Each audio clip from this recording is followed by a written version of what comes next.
Top load or front load washing machine, which one is best for you? Are you trying to decide between a front load or a top load washing machine? Let me break it down so you can choose the right one for your home.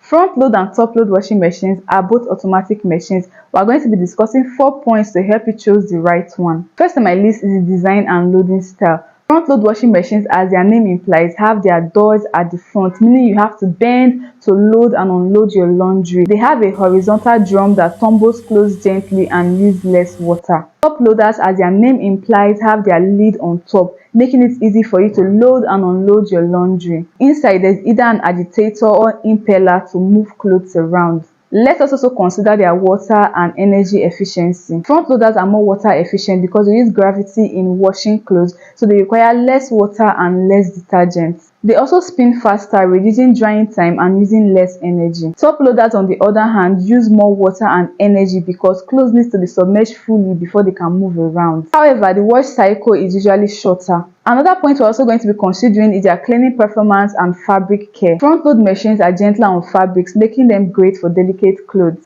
Top load machines can be hard on delicate fabrics because of their agitators, but they are great for washing soiled clothes. But if you want gentle washing, you can go for a top loading machine with an impeller instead of an agitator.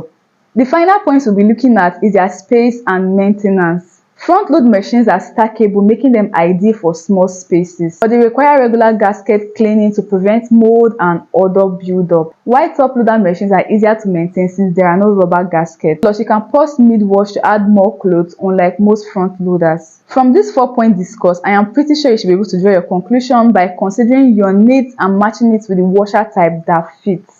Thanks for stopping by. You should save this video for future reference and share it with someone who is in the washing machine market. Don't forget to subscribe and give this video a huge thumbs up so it can be recommended to more people.